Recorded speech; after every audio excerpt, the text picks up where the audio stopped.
Ketika adikku pulang, bab 23. Sesampainya di dokter, aku langsung mendaftarkan nama bapak. Bang Agam bertugas mengusap dan menenangkan ibu. Setelah semua pendaftaran selesai, aku kembali duduk di samping Bang Agam. Untungnya tidak lama menunggu. Setelah 4 pasien selesai, giliran bapak yang masuk. Hanya satu orang yang boleh menemani. Ibu meminta Bang Agam untuk ke dalam.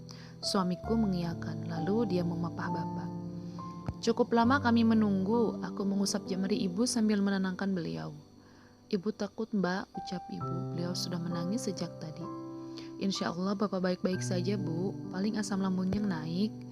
Aku menenangkan ibu. Jika sedang seperti ini, tidak ada sedikit pun rasa kesal atau kecewa. Yang ada hanya rasa khawatir dan juga sedih. Setelah selesai diperiksa, Bang Agam dan bapak keluar. Ibu langsung menghampiri suaminya. Lalu bertanya sakit apa. Suamiku menjawab kalau bapak hanya mengalami asam lambung. Alhamdulillah tidak terjadi hal yang buruk. Selama perjalanan pulang, bapak tidak banyak bicara. Tangannya terus memegangi perut. Katanya perutnya sangat mual. Bang Agam juga menawari beberapa makanan juga buah-buahan. Memangnya kamu ada uang, Gam? Nanti saja ibu bilang sama Aksa. Gak usah, Bu, kalau hanya membeli makanan aku ada uangnya, jawab Bang Agam. Lagi-lagi meminta kepada Aksa. Nama suamiku akan semakin buruk jika terus seperti itu. Aku tahu mungkin maksud ibu tidak ingin merepotkan Bang Agam karena yang beliau tahu suamiku itu hanya bekerja sebagai pembantu. Akan tetapi jika terus meminta kepada anak ibu yang lain, Aksa akan semakin berani menghina kakak pertamanya. Ibu sama bapak tunggu dulu di sini, aku dan Risa mau beli buah dulu, ujar Bang Agam. Aku bergegas turun dari mobil, lalu mengambil keranjang belanja.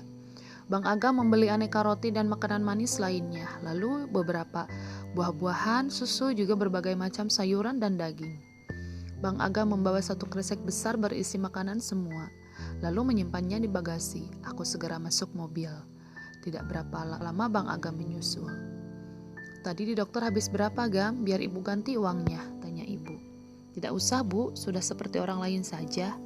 Mobil melaju dengan kecepatan sedang. Bapak tertidur sepertinya, sebab tidak lagi terdengar ringisan dari bibirnya. Kamu sejak kapan bisa menyetir, Gam? Tanya ibu menyelidik. Sudah kuduga, pasti beliau akan bertanya akan hal ini. Belum lagi nanti kalau beliau melihat sebanyak apa makanan yang dibeli suamiku. Saat di supermarket tadi, Bang Agam berucap, Dek, kamu ridho kan aku membeli semua ini untuk Bapak? Aku mengerutkan kening. Mengapa Bang Agam bertanya seperti itu? Jelas saja aku ridho. Bapak Agam ya bapakku juga. Aku ridho, Bang. Kenapa tanyanya begitu sih? Karena aku malu. Bapak dan ibu bersikap tidak baik kepadamu selama ini. Tetapi di saat sakit begini mereka meminta bantuan kita. Seburuk-buruknya sikap mereka, tetaplah orang tua kita, Bang. Entahlah, aku tidak bisa membenci siapapun yang menyakiti perasaanku. Pesan ibuku akan selalu kuingat. Kata beliau, Nak, jangan mengingat kesalahan orang lain kepada kita, tetapi ingatlah segala kebaikannya. Insya Allah amarah kita akan hilang, tidak akan ada dendam. Begitulah yang aku terapkan selama ini. Sesakit apapun hatiku, aku berusaha mengingat semua kebaikan mereka. Biarlah Allah yang membalas. Jikapun tidak mereka terima balasannya, bisa saja anak atau cucunya yang terkena. Bukankah Allah itu maha adil? Sudah lama, Bu, terkadang supir Pak Wijaya tidak datang, jadi aku yang menggantikan. Oh, gaji kamu sudah besar ya? Pantas saja bisa membayar tagihan restoran waktu itu. Membahas itu lagi, padahal sudah berlalu. Seketika wajah menyebalkan Aksa berkelebat. Bang Agam tidak menyahut lagi. Baguslah, lagi pula bicara sama ibu tidak akan ada habisnya. Pantes kamu gak mau kerja di kafe Aksa, padahal adikmu selalu menanyakan itu sama ibu. Ibu percaya kalau Aksa membutuhkan karyawan, tanya Bang Agam. Ya percaya kan Aksa anak ibu, lalu aku anak siapa? Ya anak ibu juga, gimana sih kamu ini? Aku menyentuh tangan Bang Agam, memberi kode agar suamiku itu tidak meladeni ocehan ibu. Bisa runyam kalau terus dijawab. Apalagi bapak sedang sakit, seharusnya mereka diam saja jangan ribut. Mobil telah terparkir sempurna di halaman rumah ibu. Aku bergegas turun pun dengan Bang Agam. Lalu kami membantu bapak untuk turun. Suamiku memapah beliau sampai kamar, sedangkan aku mengambil barang belanjaan di bagasi. Ibu, ini makanan untuk bapak. Aku memberikan kresek tersebut. Banyak sekali, Mbak. Biar ibu ganti uangnya. Nanti ibu bisa minta lagi sama Aksa. Tidak perlu Bu, jangan apa-apa meminta kepada Aksa. Nanti dikiranya anak ibu yang lain tidak bisa memberi kepada orang tua. Aku menjawab agak kesal. Sebelum ibu menjawab lagi, aku segera menghampiri Bang Agam untuk mengajaknya pulang. Kasihan Asti, sudah lama ditinggalkan. Pagi ini sebelum ke rumah Bapak, aku berniat membuat puding. Bang Agam sudah berangkat ke restoran setengah jam yang lalu.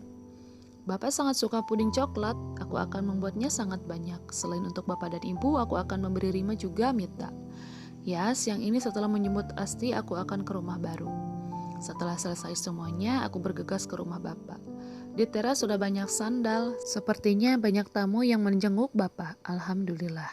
Di kampung kami memang seperti ini, jika ada salah satu warga yang sakit, pasti akan berbondong-bondong untuk menjenguk. Tali silaturahmi di sini sangat bagus pun dengan kegiatan gotong royong. Aku berjalan pelan menuju kamar Bapak, tetapi langkahku terhenti saat mendengar ucapan Bu Rika. Aku sangat hafal suara Ibu Delima itu. Semoga cepat sembuh ya Pak. Untungnya anak-anak Bapak dekat rumahnya, jadi ada membantu mengurus, ucap Bu Rika. Iya, alhamdulillah. Terima kasih sudah menjenguk Bu Rika dan ibu-ibu. Sama-sama. Aksa nggak pulang Bu? Tanya ibu yang lain. Enggak, anak bungsu saya kan sibuk Bu. Selain kerja punya usaha juga. Alhamdulillah meskipun nggak pulang dia mengirim uang untuk berobat bapaknya kemarin. Jantungku seperti berhenti berdetak detik itu juga. Bisa-bisanya ibu membanggakan Aksa tetapi melupakan kebaikan suamiku. Syukurlah yang jauh aja ngasih, apalagi yang dekat ya Bu, timpal ibu lainnya. Palingan hanya Alan, kalau Agam kan untuk makan saja susah, boro-boro ngasih orang tua. Iya kan Bu? Tanya Bu Rika. Si Burik mulutnya memang mempunyai tingkat kepedasan di atas rata-rata. Aku yakin dia berucap begitu dengan raut wajah mengejek. Kecewaku semakin bertambah karena tidak mendengar sahutan apapun dari ibu. Hati Bang Agam pasti akan hancur jika mendengar hal ini. Seorang ibu yang seharusnya melindungi hati anak-anaknya, tetapi malah beliau yang menancapkan pisau ke jantung anaknya sendiri. Aku sudah tidak tahan lagi. Aku segera memasuki kamar sembari mengucap salam. Semua mata terkejut melihatku, apalagi ibu. Ibu, Bang Agam telepon. Katanya makanan yang satu kresek besar semalam pemberian Bang Agam apa masih ada? Kalau habis dia mau beli lagi, ujarku penuh penekanan. Kulihat mulut si Burik menganga. Sedangkan ibu tampak serba salah. Hah, kalian tidak tahu saja kalau suamiku sudah kaya sekarang. Aku sengaja memamerkan gelang yang semalam diberi Bang Agam. Kilauan permatanya pasti akan membuat silau mata mereka.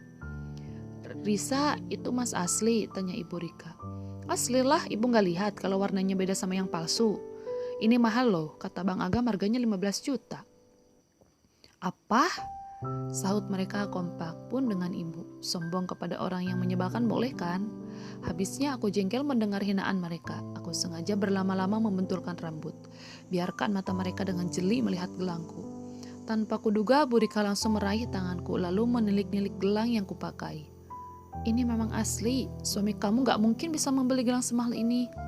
Pasti dia... Hei, aku tunjuk wajah Bu Rika. Burik pikir suamiku masih miskin, dia sekarang sudah tidak bekerja menjadi pembantu. Ya kan Bu? Aku menatap ibu seraya tersenyum menyeringai. Iya Bu Rika, sekarang Agam dipercaya mengurus restoran milik Pak Wijaya. Tapi Bu, mana mungkin bisa secepat itu membeli barang mahal? Ibu seharusnya curiga, jangan-jangan Agam mencuri lagi. Tuduh Bu Rika tanpa merasa berdosa. Jaga ya mulutnya Bu, meskipun kami miskin tetapi kami masih punya harga diri. Aku ingat sekali menampar mulut si Burik. Jika saja tidak ingat kalau bapak sakit, aku akan melakukan hal itu dan untuk ibu mertuaku. Seandainya aku tidak menghargai beliau, aku akan marah kepadanya.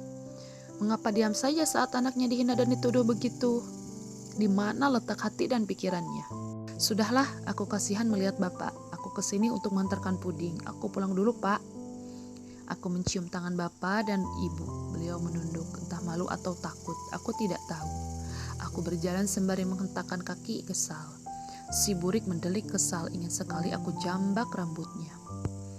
Setelah dari rumah ibu, aku mengempaskan tubuh di kasur. Air mata berjatuhan membasah pipi. Tidak bisa kupungkiri, rasa sakit karena sikap ibu terhadap suamiku sangat menjalar ke seluruh tubuh. Aku tidak habis pikir ada seorang ibu yang tega seperti itu. Bang Agam sedari dulu tersisihkan. Padahal dialah orang pertama yang peduli dengan keluarganya saat mendapatkan musibah. Tidak peduli secapek dan sesibuk apapun itu, suamiku pasti akan sigap membantu. Akan tetapi, mengapa ibu dan bapak tidak bisa melihat ketulusan dari putra sulungnya? Assalamualaikum, halo, nama saya Rita Juwita atau dengan nama pena Rita Arsip. Saya penulis cerita Ketika Adikku Pulang dan juga novel yang sudah diupload oleh suami saya yang pertama itu yang berjudul Ketika Duga Jatuh Cinta. Saya mohon dukungannya kepada teman-teman kalau suka dengan cerita yang suami saya posting, tolong like, komen, dan subscribe. Juga jangan lupa di-share ya. Kalau kalian ingin lebih kenal dekat dengan saya, boleh di follow akun Facebook saya bernama Dita Arsi. Terima kasih.